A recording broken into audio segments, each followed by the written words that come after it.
Tyndall Air Force Base, Florida. Once an Air Education and Training Command asset, Tyndall has been home to every F-22 pilot in the Air Force. If you're going to get into the F-22 community, it starts here in the 43rd. This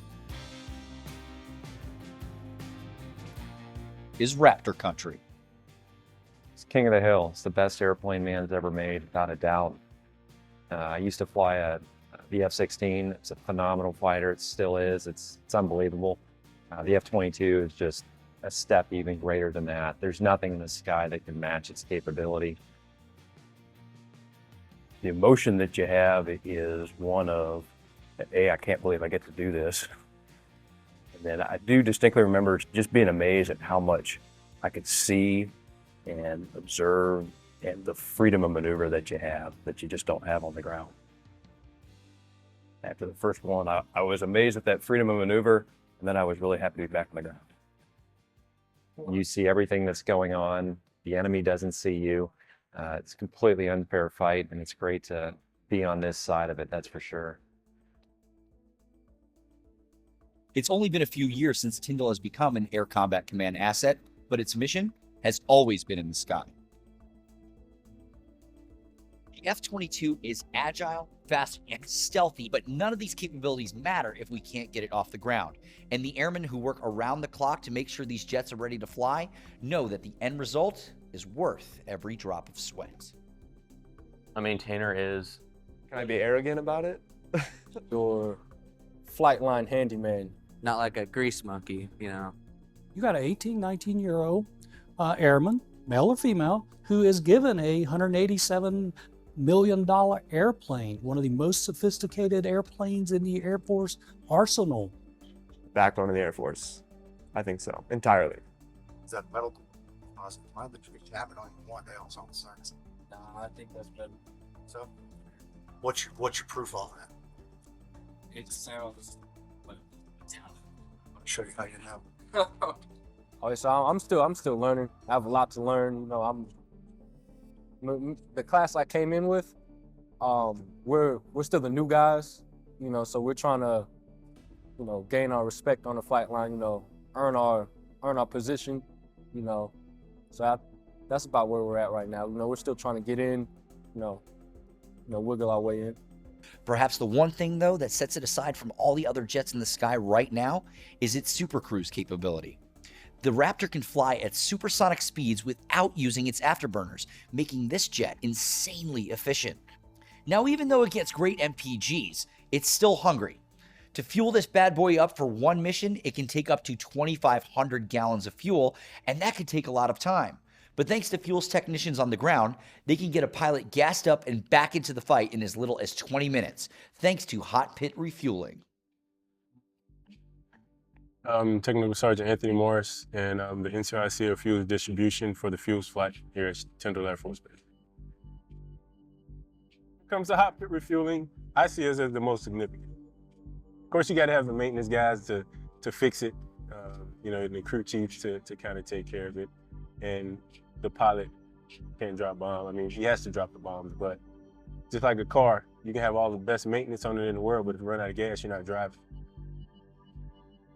Basically, a hot pit refueling cuts sortie time regeneration in half, sometimes by about 70%. If we're in a wartime situation or any other situation where we got to get aircraft back airborne to be able to go do their mission wherever they're needing to go, we fuel aircraft with engines running. They pull up, they're allowed to receive fuel and go right back out onto the runway and take off. To know that we played that big of a part supporting the 43rd there and making sure that their pilots receive the training that they need is huge to me, because then that basically lets me know that we're doing our job to make sure that the Air Force is getting the best pilots in the world to be able to go out there and defend this country, and that's what it's all about. I love the airmen, being able to look back and say, okay, this guy got here, they had no idea what they were doing. Like, they weren't even confident enough to drive on the flight line because, you know, we didn't know if they would cut off a jet or if they'd do something crazy. So to see them progress from that manner, now they're out there, they're pumping gas, to see the knowledge that they're gaining, we put them through rotational training, like laboratory training, where they're learning how to test fuel, cryogenics training where they're learning about different chemicals like liquid oxygen, liquid nitrogen, things like that. And to see their curiosity and the fact that they care, that's the biggest thing for me. Now, Tyndall's flight line can be a busy place. On any given day, there are F-15s, 16s, 22s, T-38s, E-3s, and even commercial airliners taking off and landing within minutes of each other. And it's up to the air traffic controllers to keep everybody out of gridlock.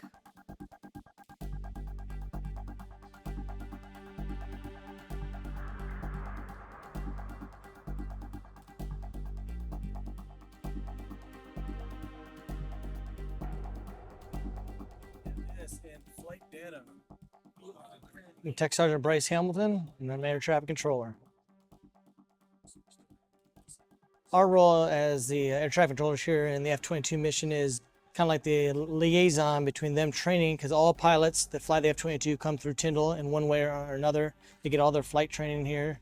So we're the ones that enable them to go out there, do their different types of missions and stuff like that, practice flying in the pattern to get up to speed and hone their skills in order to go out into the actual combat when they need to go and fly for the Air Force.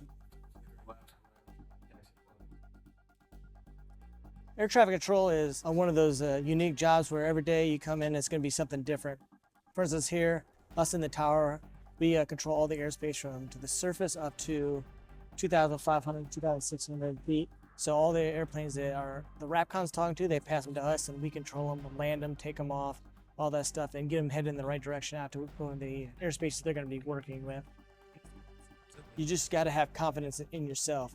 You know, before I would say I was more of a passive type person. This job has definitely made me grow, that I need to, step out on that limb that you're not uncomfortable doing and do those things that I wasn't used to doing, and being strong, be that leader, make the right decision.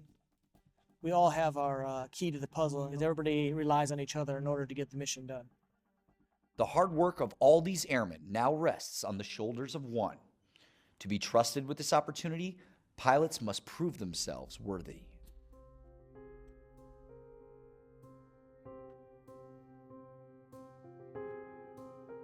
The kid in me comes out every time I look at that jet. It's just a huge piece of machinery. It looks like a big toy. Yeah, every time I'm around it, seeing it fly through the air, it's just awe-inspiring to me. And there's still a little part of me that doesn't believe I'm going to get a shot to fly it. The excitement part is this is one of the coolest airplanes that I've ever seen in my life, and I'm just stoked to get a chance to fly it. The anxious part about it is ultimately the first time I fly it, all the responsibility will be on me. So a little bit of nerve-wracking, but I think it'll be worth it in the end. I wanted to be a fighter pilot since I was a real little kid. I remember building models of F-16s and going to see air shows with the Blue Angels and the Thunderbirds, and I thought it was the coolest thing. My parents were both in aviation. My dad was a pilot. My mom was an air traffic controller. Brother, he's a pilot right now, and so aviation was always in the blood. But my path of life just took me a little bit different direction. I went to college and decided I wanted to be a cop, and then decided I wanted to go to law school. So I went to law school, and then at some point I wanted to serve. So I applied to be a JAG for the Air Force, and I got a summer internship out at Mountain Home Air Force Base and watching F-15s fly by every single day. It rekindled the fire to try to be a fighter pilot. So Process for people to end up being a Raptor driver is long. Once you get your commission, after you have your 4-year degree, you have to get fortunate enough to be selected for a pilot slot. At that point, if you get the fighter track, you'll go for another 6 to 7 months, and you'll learn to fly the T-38, which is a supersonic trainer jet, and you'll learn the basics of flying faster and the basics of fighter type flying, if you will. Typical pilot training is a year. It took me 15 months longer than a year. Had a little medical hiccup in between T6s and T38s. I was diagnosed with cancer, and from there, it was an immediate grounding. I didn't think I was ever going to fly again. I wasn't sure really what to expect for the treatment itself. Being a fighter pilot is one of the most physically and mentally demanding jobs in the world. Something as little as colorblindness can end your career before it even begins. For Captain Robert Hansen, his journey was just beginning when he found out he had cancer. I didn't think there was anything wrong, to be quite honest. I had one small lump on my neck, and Robin's parents are in the medical field. Her dad's a doctor and mom's a nurse, and they both took a look at the lump and they said, hey, you should probably get it checked out. And This was after I had said it like 3 times. true, I'm just saying. true. Yeah. After the T6 phase was complete, I went and saw a doctor, and they sent me to a specialist who took some biopsies of the lump itself. And ultimately, it was inconclusive until I'd started T38, and I got right into the T38 training, about to solo the jet, and the news finally came back that it was cancer. It was rough, but knowing Rob, he never felt sorry for himself. He never got depressed or anything. It was what you would expect when you've been diagnosed with cancer. But he never really was like, oh, woe is me, and played, this sad card. So it was a struggle for me to watch him deal with not knowing where he stood with the Air Force. He wanted to be a pilot. That was his dream. It's what he wanted to do. And now it wasn't necessarily in the cards. And that was really hard for him to watch that slip away, because you would see in his eyes it just wasn't, he just didn't know. And not knowing is the hardest part sometimes.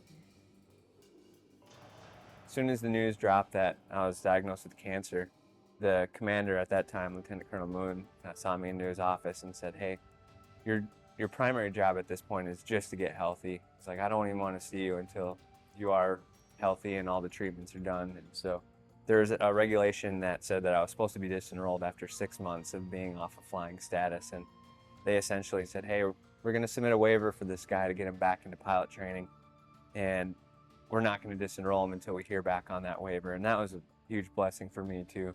So I had 15 months worth of time to wait for the waiver where I could continue to study, and they continued to give me jobs and make sure that I was gainfully employed with the Air Force, so that I could indeed get reinstated into pilot training. After 15 months of chemo and radiation treatment with his wife by his side, Captain Hansen beat cancer and went right back to pursuing his dream of flying. It's been an emotional roller coaster in some ways. Really high, like high highs with the, he almost got to solo the T-38 before he was diagnosed, and then he was diagnosed, so low. Then he beat the cancer, and then we didn't know if he was going to get back in, and that would have broken his heart, which would have broken my heart, and then he got back in, and then, here we are. Yeah. About to get really, really high again. That assignment night was pretty cool too, when we finally, just the moment when it was finally my turn to get my assignment, and I'm in front of this big crowd, and there's some instructor pilots that are basically telling the crowd some of your mistakes in pilot training, and so you're just sitting there, and I had a little bit of a buzz going and a little bit anxious and excited. The moment was finally about to arrive, and the SNR, the Senior National Representative, gets to announce what aircraft I get, and so. The standard must have changed since the last time I viewed. It's 2011. It's in. Come on, let's go to high. Damn, do it easy.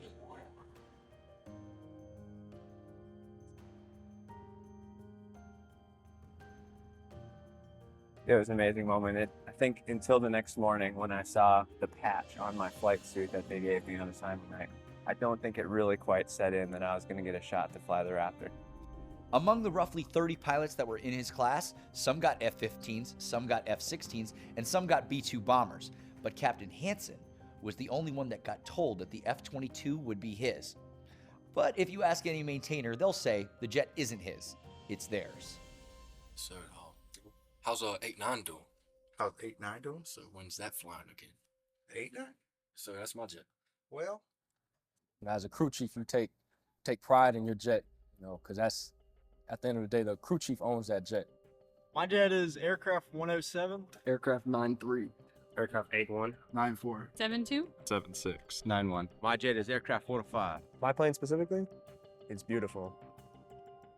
I call my jet the ugly duckling because it's not the prettiest plane. The LO's real damaged on it, but it never really breaks. So, when another jet needs a part, they know they can can it from A9. It's gonna show something about your personality and your character. If your jet's clean, looks good all the time. It'd be like on your car. If you notice your engine oil lights on, well, hey, maybe I need to add some engine oil, but you just keep driving, you know, you're neglecting your vehicle. You wouldn't do that to a sports car. Why would I do that to my jet out here? Every time I'm put out on my jet, I wash it. I scrub down the whites. I wash any dirty part of the jet I can see. No, actually, my first day on the flight line, Sergeant De La, he showed me the importance of wiping down your whites. Took that to heart a little bit. It's yours. You maintain it. You fix it. It's yours. Your name's on it. Okay, you won't find that in a civilian world. Think about you as 18-year-old. Where was you at, 18-year-olds? Did you have the stakes as high as these men and women have out here? And every day once you put a pilot in the air, that pilot's life is in your hands. So that's very gratifying, knowing that you're keeping somebody safe, even though you may not always think of it that way. They may not always think of it that way, but it's always that is the case. You hold somebody's life in your work. For Captain Hansen, it's taking the support of literally hundreds of airmen across a multitude of career fields over the last 6 years to get to this point. Finally, the day has arrived where Captain Hansen will take his first flight in the F-22 Raptor.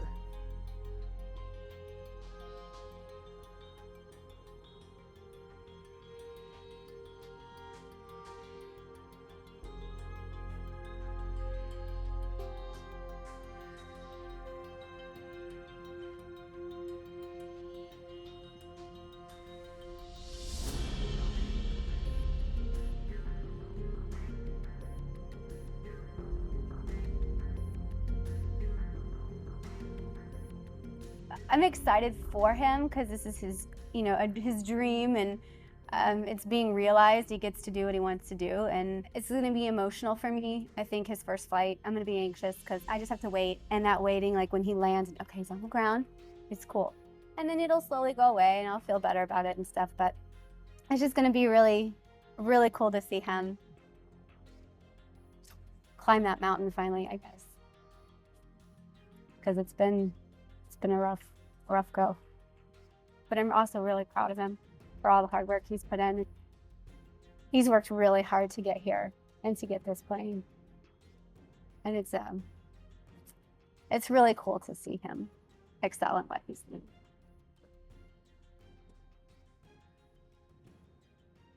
Being a representative of the Air Force and the F-22 community as well, I think that's something that I'll take a hell of a lot of pride in down the road. And as the old phrase goes, it takes a village, and it starts with the maintainers, make sure the jet's ready to go, the instructor pilots in both the academic arena, getting us prepared to go to the flight line, the instructor pilots teaching us what the expectations are on the flight line, air traffic control towers, ground crews, there's radar controllers out there.